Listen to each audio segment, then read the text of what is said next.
চীন আবারও এমন কিছু দেখিয়েছে যা দেখে বিশ্বের বড় বড় প্রযুক্তি কোম্পানিগুলো নতুন করে ভাবতে বাধ্য হচ্ছে। এটা কোনো কল্পকাহিনী নয়, কোনো সাই-ফাই সিনেমার দৃশ্যও নয়। এটা বাস্তব, আর সেই বাস্তবতার বড় মঞ্চ ছিল ক্যান্টন ফেয়ার 2025। এবারের ক্যান্টন ফেয়ারে এমন কিছু রোবট এবং অটোমেশন প্রযুক্তি সামনে এসেছে যা শুধু নতুন গ্যাজেট নয়, বরং পুরো রোবোটিক্স শিল্পের ভবিষ্যৎ কোন দিকে যাবে তার স্পষ্ট ইঙ্গিত দিচ্ছে। ভিডিওর শেষ পর্যন্ত থাকুন, কারণ আজ আমরা দেখব এমন কিছু প্রযুক্তি যা সত্যিই অবাক করে দেওয়ার মতো। প্রথমেই জানা দরকার ক্যান্টন ফেয়ার আসলে কি। এটি চীনের অন্যতম বৃহত্তম বাণিজ্য মেলা, যার শুরু 1957 সালে। প্রতি বছর বিশ্বের বিভিন্ন দেশ থেকে ব্যবসায়ী, বিনিয়োগকারী, প্রযুক্তিপ্রেমী এবং শিল্প উদ্যোক্তারা এখানে অংশ নেন। এই মেলায় শুধু পণ্য কেনাবেচা হয় না, বরং নতুন প্রযুক্তি, শিল্প উদ্ভাবন এবং ভবিষ্যতের সমাধানও তুলে ধরা হয়। সবচেয়ে আগে বলি ডিপ রোবোটিক্সের কথা। তাদের আগের রোবট কুকুর লাইট 3 প্রযুক্তি দুনিয়ায় যথেষ্ট পরিচিতি পেয়েছিল, কিন্তু এবার তারা নজর কেড়েছে লিংস M20 নামের এক বিশেষ রোবট দিয়ে। এটি চাকা ভিত্তিক চলাচল করতে পারে এবং মূলত শিল্পক্ষেত্রে ব্যবহারের জন্য ডিজাইন করা হয়েছে। রোবটটি সিঁড়ি বেয়ে উঠতে পারে, প্রায় 80 সেন্টিমিটার পর্যন্ত বাধা অতিক্রম করতে পারে, 50 সেন্টিমিটার সরু পথ দিয়ে চলতে পারে, এমনকি 45 ডিগ্রি ঢালও সামলাতে সক্ষম। এর সর্বোচ্চ গতি ঘন্টায় 18 কিলোমিটার। শুধু তাই নয়, -20 ডিগ্রি থেকে 50 ডিগ্রি সেলসিয়াস পর্যন্ত তাপমাত্রায়ও এটি কাজ করতে পারে। IP66 সুরক্ষা মান থাকার কারণে ধুলো এবং পানির মাঝেও এটি কার্যকরভাবে চলতে পারে। শিল্প কারখানা, ঝুঁকিপূর্ণ এলাকা, উদ্ধার কাজ বা পরিদর্শনের মতো ক্ষেত্রে এমন রোবট ভবিষ্যতে বড় ভূমিকা রাখতে পারে। এরপর আসি এমন এক প্রযুক্তির কথায় যা প্রথম দেখায় মানুষকে বিভ্রান্ত করতেই পারে। সাংহাই রোবট ইঞ্জিনের তৈরি চায়না বোল নামের হিউম্যানয়েড রোবটটি এতটাই বাস্তবসম্মত যে অনেকেই প্রথম দেখায় একে মানুষ মনে করতে পারেন।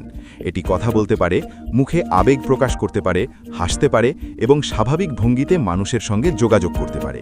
গ্রাহক সেবা, হোটেল রিসেপশন, শিক্ষা, বিনোদন কিংবা বিভিন্ন লাইভ ইভেন্টে এমন রোবট ব্যবহারের সম্ভাবনা অনেক বেশি। এক কথায়, মানুষের মতো আচরণ করতে পারে এমন যন্ত্র এখন আর শুধু ভবিষ্যতের কল্পনা নয়। চীনের আরেক চমক ইউনিট্রি রোবোটিক্স। সম্প্রতি তারা নিংবো শহরে প্রায় 10,000 বর্গ কিলোমিটারের একটি স্বয়ংক্রিয় কারখানা চালু করেছে। এই কারখানার বিশেষ দিক হল এখানে রোবট তৈরির কাজে রোবটকেই ব্যবহার করা হচ্ছে। অর্থাৎ একটি স্মার্ট ফ্যাক্টরিতে স্বয়ংক্রিয় যন্ত্রই নতুন যন্ত্র তৈরি করছে। এর ফলে উৎপাদন দ্রুত হচ্ছে, খরচ কমছে এবং মান নিয়ন্ত্রণও আরও শক্তিশালী হচ্ছে। এটি ভবিষ্যতের শিল্প ব্যবস্থার এক বাস্তব নমুনা, যেখানে মানুষের ভূমিকা বদলে যাবে তদারকি, প্রোগ্রামিং ও সিস্টেম পরিচালনার দিকে। কৃষিক্ষেত্রেও চীন বড় অগ্রগতি দেখিয়েছে। K2 টেক এমন এক কৃষি রোবট তৈরি করেছে যা টমেটো সহ বিভিন্ন ফল ও সবজি শনাক্ত করতে, বাছাই করতে এবং অত্যন্ত যত্নের সঙ্গে সংগ্রহ করতে পারে। এতে আছে আধুনিক সেন্সর, কম্পিউটার ভিশন এবং AI প্রযুক্তি। ফলে এটি পাকা ও কাঁচা ফল আলাদা করতে পারে এবং ক্ষতি না করে সঠিক সময়ে সংগ্রহ করতে পারে। সবচেয়ে গুরুত্বপূর্ণ বিষয় হল এই ধরনের রোবট দিনের পর দিন বিরামহীনভাবে কাজ করতে পারে, ফলে শ্রমিক সংকটের সময়ও উৎপাদন ব্যাহত হয় না। বাংলাদেশের মতো কৃষি নির্ভর দেশে, যেখানে মৌসুমি শ্রমিকের অভাব বড় সমস্যা, সেখানে এমন প্রযুক্তি ভবিষ্যতে আশীর্বাদ হয়ে উঠতে পারে। শিল্প আর সংস্কৃতির জগতেও রোবট এখন ঢুকে পড়েছে। চীনের রুক কোম্পানি এমন এক ক্যালিগ্রাফি রোবট তৈরি করেছে যা শৈল্পিক লেখা বা ক্যালিগ্রাফি করতে পারে অত্যন্ত নিখুঁতভাবে। এমনকি মানুষের স্বাক্ষর বা হাতের লেখার ধরনও এতটাই দক্ষতায় অনুকরণ করতে পারে যে অনেক সময় আসল আর নকলের পার্থক্যই করা কঠিন হয়ে যায়। ডিজাইন স্টুডিও, ঐতিহ্যবাহী শিল্পকর্ম, প্রদর্শনী কিংবা জাদুঘরে এমন রোবট এক নতুন মাত্রা যোগ করতে পারে। এবার বলি পুডু রোবোটিক্সের কথা। এই কোম্পানির রোবটগুলো ইতোমধ্যেই হোটেল, রেস্টুরেন্ট, অফিস ও শপিং মলের মতো বাস্তব পরিবেশে ব্যবহৃত হচ্ছে।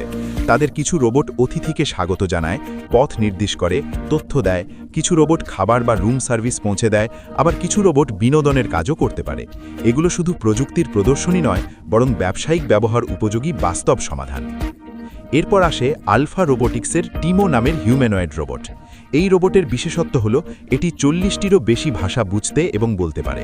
আন্তর্জাতিক পরিবেশে, যেমন hotel, airport, customer care, school বা সরকারি সেবা কেন্দ্রে এমন রোবট খুব কার্যকর হতে পারে। একজন বিদেশি অতিথিকে তার নিজের ভাষায় সহায়তা দেওয়া সত্যি বড় বিষয়। চীনের কিনান রোবটিক্স রেস্টুরেন্ট অটোমেশনের ক্ষেত্রেও উল্লেখযোগ্য সাফল্য দেখিয়েছে। তাদের কিছু রোবট অর্ডার নেওয়া, খাবার পরিবেশন করা এবং টেবিল পরিষ্কার করার মতো কাজ করতে পারে।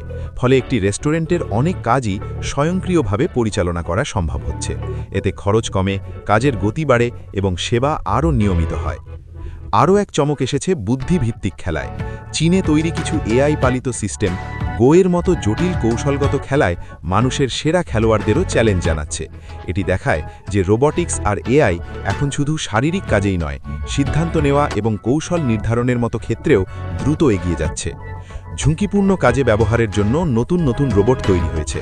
একে রোবটিক্স এমন এক ওয়াল ক্লাইম্বিং রোবট তৈরি করেছে যা উঁচু দেওয়াল বা ধাতব পৃষ্ঠে কাজ করতে পারে। এটি মরিচা পরিষ্কার, রং করা, স্যান্ডিং বা বিভিন্ন রক্ষণাবেক্ষণমূলক কাজ করতে সক্ষম। এতে ব্যবহৃত হয়েছে ম্যাগনেটিক গ্রিপিং ও কম্পিউটার ভিশন প্রযুক্তি। জাহাজ, উইন্ড টারবাইন, অফশোর প্ল্যাটফর্ম বা উঁচু শিল্প স্থাপনায় যেখানে মানুষের জন্য কাজ করা ঝুঁকিপূর্ণ, সেখানে এমন রোবট বিশাল পরিবর্তন আনতে পারে। এখন প্রশ্ন হল, কেন এই অগ্রগতি আমেরিকা এবং ইউরোপের বড় বড় প্রযুক্তি কোম্পানির জন্য উদ্বেগের কারণ? কারণ চীন এখন শুধু গবেষণা করছে না, বরং গবেষণা থেকে পণ্য তৈরি করে দ্রুত বাজারে নিয়ে আসছে। তারা রোবোটিক্সের পুরো ইকোসিস্টেম গড়ে তুলছে। গবেষণা, উন্নয়ন, উৎপাদন, সরবরাহ এবং বাণিজ্য সব একসঙ্গে। অনেক পশ্চিমা কোম্পানি যেখানে এখনও পরীক্ষামূলক পর্যায়ে আছে, সেখানে চীনা কোম্পানিগুলো ইতোমধ্যে ব্যাপক উৎপাদনে চলে গেছে। এই দ্রুততা, কম খরচে উৎপাদন এবং প্রযুক্তিকে বাস্তবে রূপ দেওয়ার ক্ষমতাই চীনের সবচেয়ে বড় শক্তি। বাংলাদেশের জন্য এর অর্থ খুবই গুরুত্বপূর্ণ। এটি একদিকে সতর্কবার্তা, অন্যদিকে বড় সুযোগ। কারণ রোবট আর অটোমেশন ধীরে ধীরে হোটেল, হাসপাতাল, স্কুল, কৃষিক্ষেত্র, কারখানা সবখানেই প্রবেশ করবে।